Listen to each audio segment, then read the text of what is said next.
Hi, it's Roz, and lovely to see everybody because I feel like I've been a bit absent for the last couple of weeks, and we all know why that is.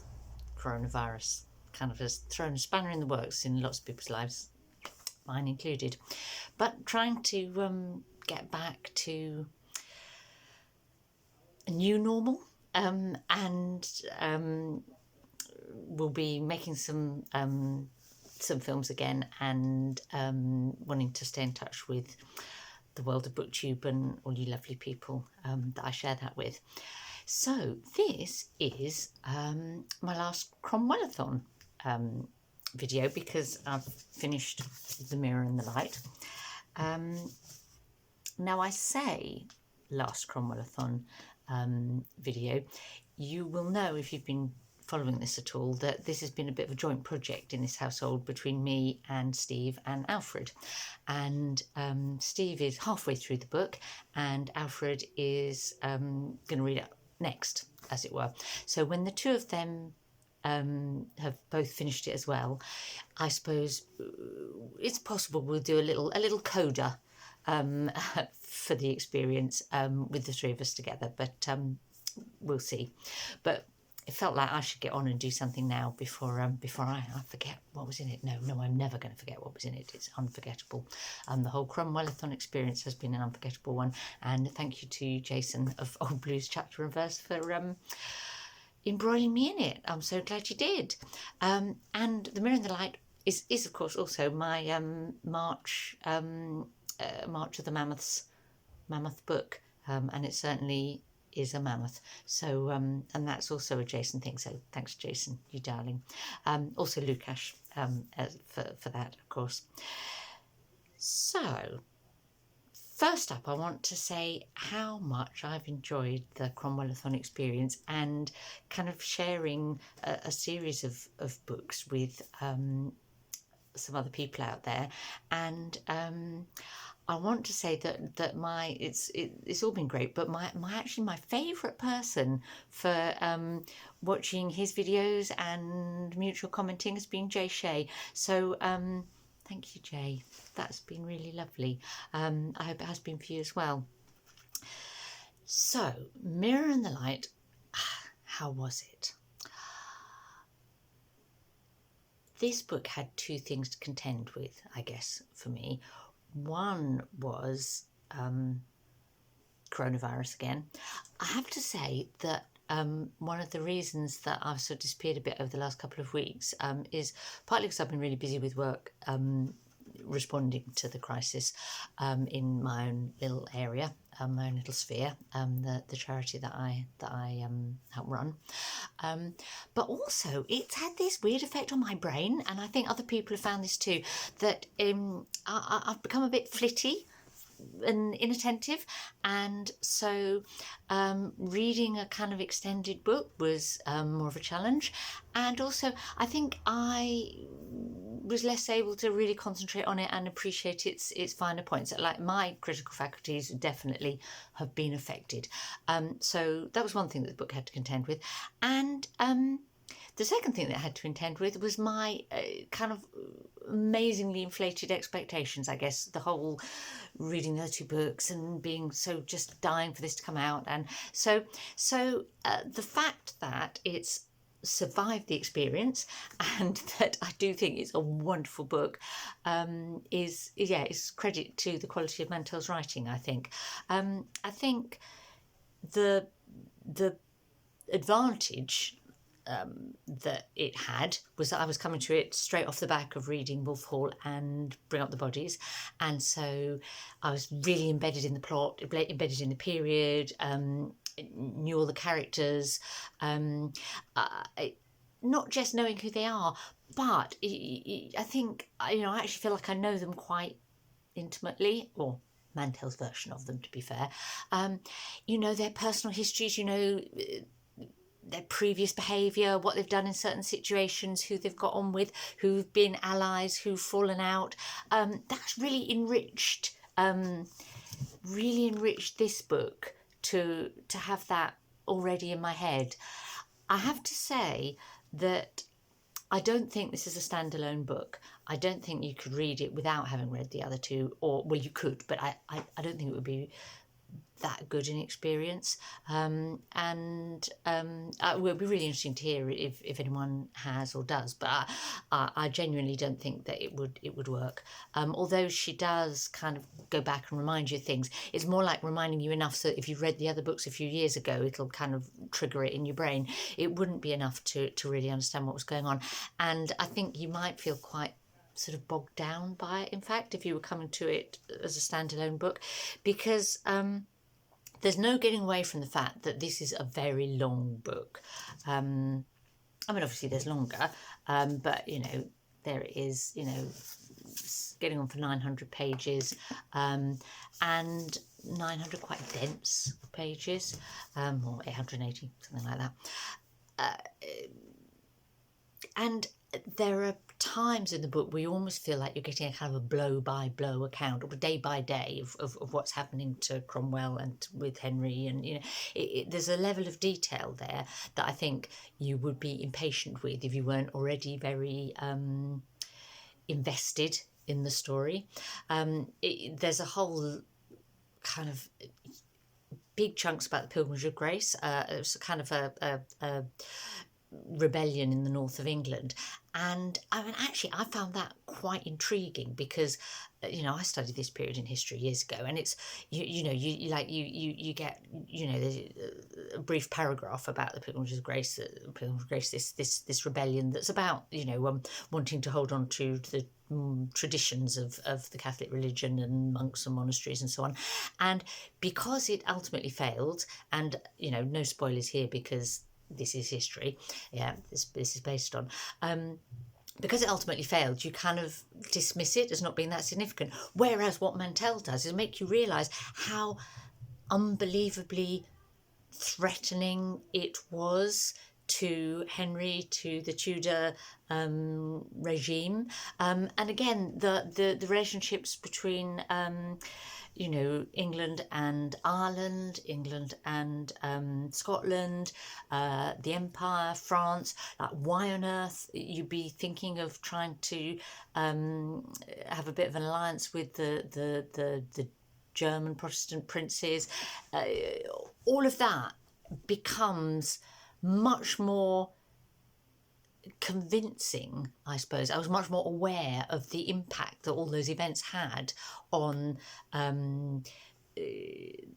the people living at the time than I ever did when I studied it in history. Because when you study history, it's like you kind of you don't really think about the what might have beens. You just see what did happen, and it feels almost like that was inevitable. Hilary Mantel does a wonderful job of making you feel that it's not inevitable, which is interesting given that you know what all the outcomes are. Yeah, so that was a good quality, but it does mean that you might feel you're getting a lot more detail on some things, and you really perhaps might be interested to know otherwise. Yeah, I think you could say, should it have been edited more? I don't. I think some people will make that criticism of it. Personally, there was not a paragraph or even probably a sentence in this book that I didn't want to read, that I would have been happy to dispose of. But I think, and I'll give credit to Steve for making me realise this, I think it should have been 2 books. He just reached the point roughly halfway through the book when we've had the whole story of what happens after Anne's death and the rise of the Seymours and Jane Seymour and marriage to her and the birth of Edward, and then Jane Seymour dies, and he says that feels like that would be a natural point to end a 3rd book, and then the other half should be book 4, so it shouldn't be a trilogy, it should have 4 parts. I think he's probably right. I think it would have worked better like that, because I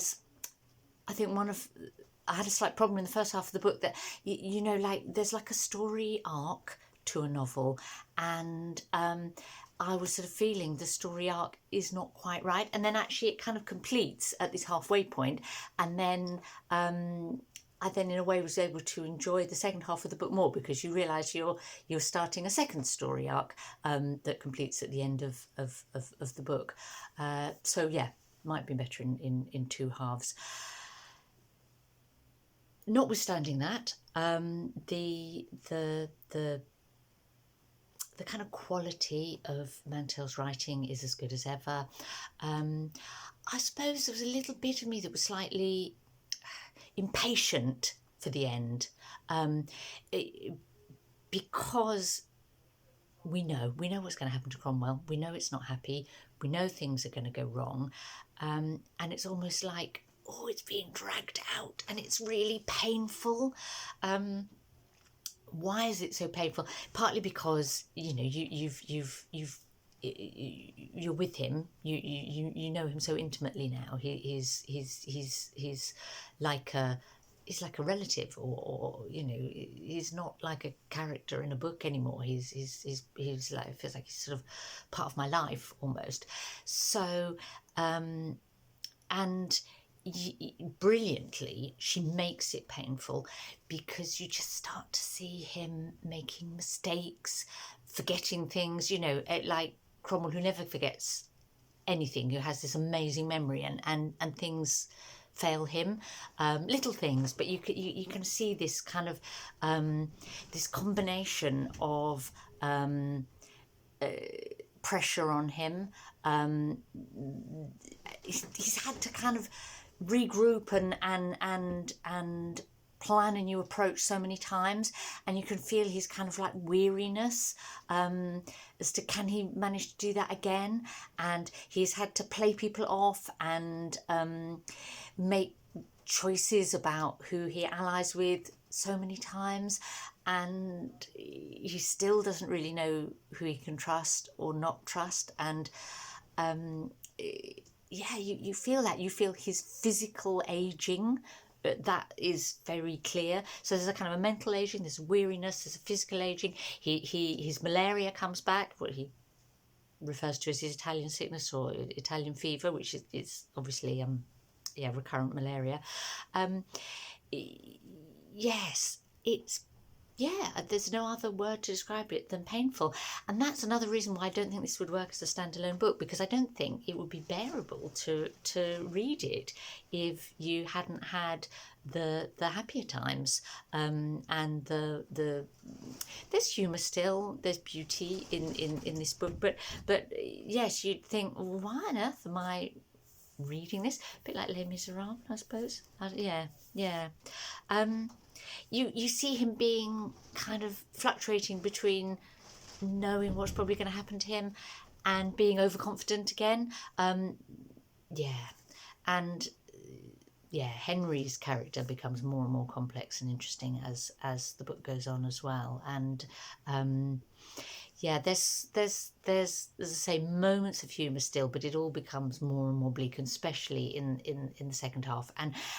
But the second half has a kind of a momentum, and it has little highs and lows, but a momentum that you know where it's going, and the ending is quite extraordinary. I thought the scene of Anne Boleyn being beheaded was extraordinary. The ending of this one is even more extraordinary, I have to say. One of the things that Mantell does very, very cleverly, I think, is all through this book you kind of revisit scenes from the first two books and see them in a slightly different perspective. Tilly picked up on that she's been doing a bit of a Mirror and the Light vlog, which I hope she'll get to complete. And you get a different take almost on some episodes in his past that reveal a bit more or about his relationships with people, and his sort of understanding and feeling about things. Ghosts really come back in here as well. So there's a lot of looking back as well as kind of looking forward, and then you get to the end, and you'll be glad to know that that Wolsey finally kind of revisits him when he's in the tower. That was weirdly comforting. Yeah. And then you get his actual execution. And now I'm not someone who cries at books, really. Rarely cry at books, rarely cry at films, anything, it's not that I don't feel emotion, but it's just not really my thing. I have to say, I did find myself shedding a tear at the end of this book, and quite kind of surprised myself. I think because, yes, I felt bereft at parting company with Cromwell, or Cromwell. Yeah, so goodbye, Thomas. And yeah, that's the end. I honestly say that I don't feel I can give a dispassionate verdict on this book. I think probably there's things about it that one could criticise, but I guess I'm so invested in the story and the characters now that I'm not interested in seeing anything other than the richness that is brought for me. And I know that when I look back at 2020,